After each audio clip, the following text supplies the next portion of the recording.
My name's Simon, I'm the reptile keeper here, and today we are going into our Amazon and Beyond building to see our Green Anaconda Optimus.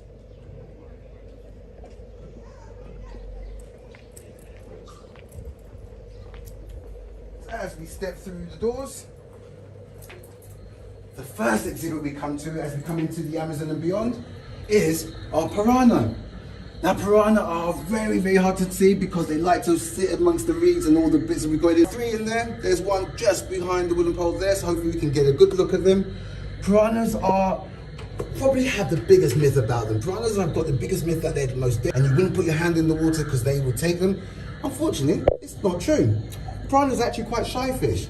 And they're also quite smart, so they know if a hoof or a hand or a foot goes into the water, there's normally a larger body attached to it, at which point they'll go to the furthest away from the tank, away from the offending item coming into the water, and they'll wait there until it's gone. Because as they normally like to eat, will be things a lot smaller than themselves. As we step through, we will come through to our force water cobra. Her name's Zakari. And the word force is probably the most apt title in her name. She's not actually related to the cobra family at all. What she is though, is a very, very good mimic. So she looks just like a cobra. She can rear cobra. A cobra can rear up to about 6 foot in the air, stare you dead in the eye. With a force water cobra, she can also rear up, but in order for her to keep that position, a cobra can rear up without moving at all and hold its body in that position. With a Kari here, she can rear up, but she would actually have to keep moving in order to keep that position. She can also flare the back of her hood, just like a real cobra, so to all intents and purposes, any predators that might fancy a Kari for lunch would look at her and think, oops, this is a cobra and she's highly venomous, and would leave her alone. Actually, a Kari is known as a rear fang snake. Rear fang snakes are generally considered nowhere near to be as fatal as front fang snakes, which is probably what we're most used to. So with her venom, unless you're particularly susceptible to her venom, won't actually be much worse than a bee sting. Now, as we move across, we come to Optimus. Optimus is our Green Anaconda. So you can see her just above the water line. She's absolutely motionless in the water. Now with Green Anacondas, this is typically where you would find them, body in the water where the body weight is supported. She's not having to use any energy moving around, and she would typically lie in wait for her prey to come to the water's edge. So in the wild, she'd be sitting in the water. You can imagine the water would be much more murky, much more brown, much more dark. And she has a special adaptation where the nostrils on the top of her are on the top of her head. So they're at the end of her snout, right on the top of her head, so she can keep the whole body and most of her head below the waterline with just her nostrils above the waterline so she can carry on breathing. What makes this really good for her is anything that she wants to prey on, we probably won't even see her in the water. So she will lay like this for hours and even days until something comes to the waterline, and then she can strike. So we will normally feed Optimus once every 3 to 4 weeks, and her food will consist of things like large rabbits, chickens, and you can see the chicken just going in the water now. So it'll be whole chickens. Chickens are dead before we put them in. We don't feed her live animals. And what she will do now is, you can see she scents the food. She would then sense also the vibrations in the water. And now she's picked up the scent of the food. She will go in and then she will strike. She will strike with approximately 120 to 150 teeth in her mouth. All her teeth curve backwards, so it makes it extremely difficult for any prey that she does get in her mouth to escape. In fact, it's almost impossible, at which point she would then throw her claws around the body to start her constriction. She would then constrict the animal until she feels that the animal's dead, until she no longer feels the pulse in the animal, at which point she would then release the animal and start to eat and start to feed. Generally, they would eat from the head first. This makes it a lot easier for different types of prey to be swallowed. That's then generally considered, if you think about an animal on all fours, if they eat from the head, their legs will fold back against the body nice and easily. Whereas eating from the other end can cause problems because the legs don't fold quite so easily. So yes, like I said, we would feed her once a month on average. In the wild, however, she would only feed on average once every 3 to 4 months. The prey that she would eat in the wild, however, could be and will be a lot larger. So as well as big, small-sized prey like the chickens and large rats, things like capybara and also jaguars are on the menu for Optimus. So if you've ever seen a jaguar on the telly or on the programs, you know how large those big cats are. they would absolutely be on the menu for Optimus, where again she would be lying in wait, waiting possibly for something to come for a drink in the water, at which point she would strike, just like you've seen her do with that chicken there. As you can see, what she then did is brought her down to the floor, and once she's down on the floor, this also helps to drown the animal, which also subdues the animal a lot quicker, and that also reduces any chance of injury to Optimus, or to the anaconda if it was in the wild. Thank you so much, guys, for tuning in to our live stream here on World Snake Day. This is Optimus Prime, as Simon said, our green anaconda, and isn't she just absolutely amazing when she eats like this? We have our summer evenings events coming up where you can come in and see Optimus after hours right here at Paradise Wildlife Park, running from the end of June to the end of August 2021. So if you would like to go and see this for yourself and see all of the other amazing animals that we have here at Paradise, please visit www.paradisewildlifepark.com or www.pwpark.com, apologies, and you can get your tickets there. Also, don't forget that coming up in the next few weeks, the summer holidays are starting and tickets are selling out fast. So make sure to book your spaces to come to the zoo and see all of these amazing animals, and of course our world of dinosaurs as well, over your summer holidays.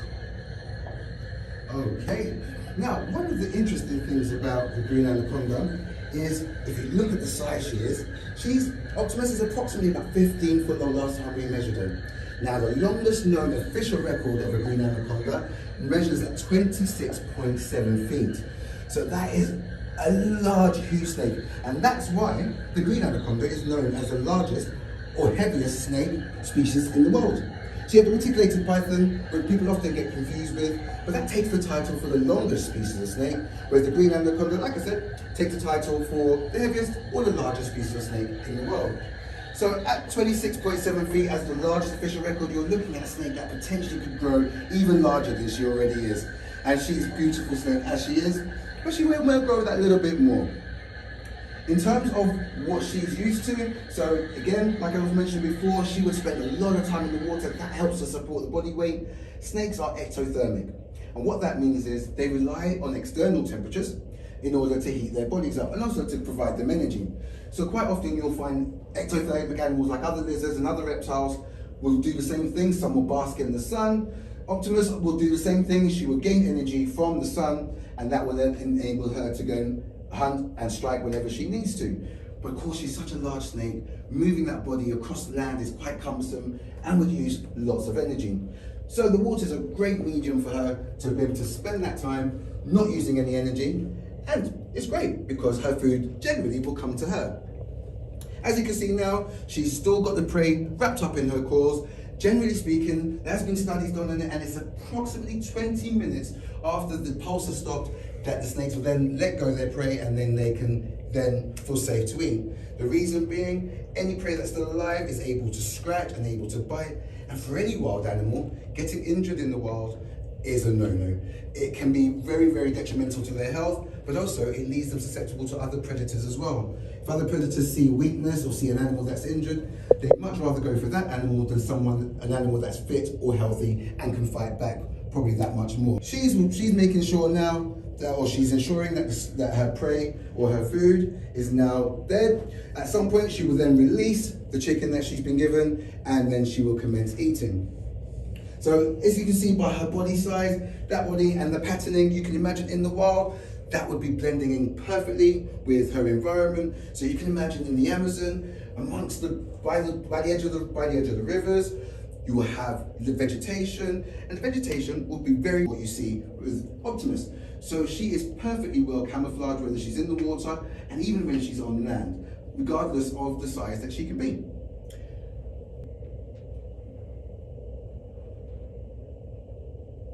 Recently, and I say recently, I believe it was in the last 2 or 3 weeks, we had Optimus celebrate her happy belated birthday to Optimus. She's 25 years old and she is still going strong, and we love her here at Paradise. And actually, she's one of the big attractions here. So for our summer nights, it would be amazing to see you, and I'm sure Optimus would love to see you too. And you get to see, possibly, I believe she's the largest green anaconda in the UK as well. So how amazing would that be to come and have a look?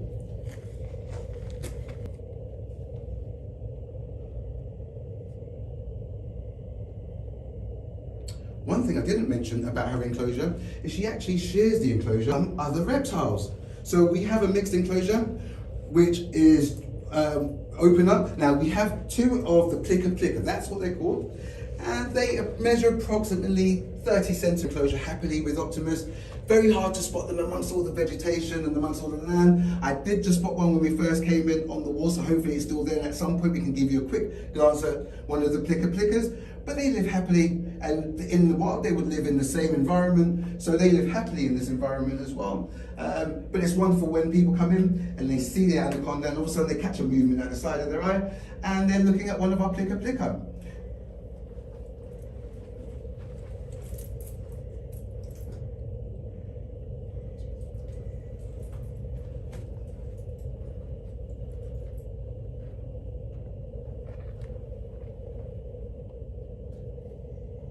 Now, for anyone worried that we feed the snakes live animals, that is something we don't do. In fact, it's actually against the law for anyone in the country to be feeding live animals or live animals with a backbone. So vertebrate animals cannot be fed live to our animals. So these are all coming and they are frozen. We defrost them, warm them up, and then we feed them to the large snakes. So that is probably the best way for us to feed Optimus. And she has no problem taking in the frozen food that we thaw out for her, and in fact she thrives on it.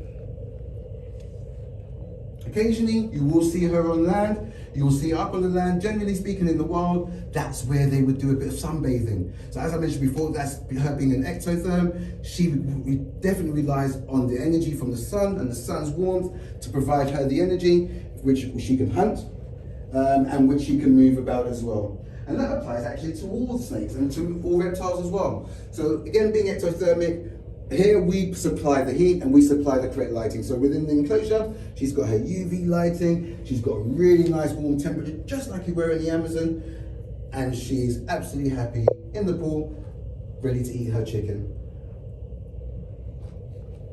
If you do come down to our summer nights, we've got a tunnel where you can actually go underneath the pool and actually look straight into the pool. So the tunnel is just through here. So guys, come down, you can come through the tunnel and it's almost like you're in the water with Optimus.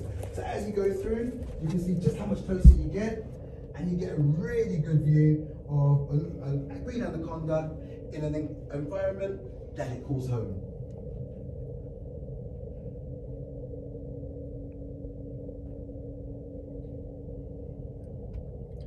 Thank you guys again so much for tuning in to our Anaconda live stream with Optimus Prime here, and of course our amazing zookeeper Simon.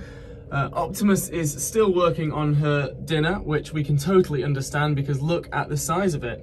And we can't really forget to talk about the size of her as well. She is absolutely massive and such a beautiful creature. And you really need to come and see her at our summer nights evenings, so you can see her in an entirely new light, all with the rest of our animals as well. Our summer nights are running from the end of July to the end of August, weekends only in 2020, and tickets are on sale now, so make sure that you snap those up so that you don't miss such an awesome opportunity to visit Paradise Wildlife Park. It is the first time that Paradise has ever run an after-hours event on the zoo like this, so you could be one of the first to experience it. There's going to be lots of live music, there'll be food on sale as well with some drinks. It'll be a very family-friendly and family-oriented atmosphere with all of the animals. So we really look forward to welcoming you to that. We also have the summer holidays coming up as well, so make sure to book your tickets online for that, because as the summer holidays, so just to make sure that you are able to come and see all of what we have to offer here at Paradise, whether that's our awesome world of dinosaurs or our world of animals as well as all of our pool, make sure that you go online to www.pwpark.com and book your tickets to come and visit today. Thank you guys. Well, thank you again for joining me here at Paradise Wildlife Park, and especially thank you for joining me in our reptile section. Hope to see you soon. Thank you.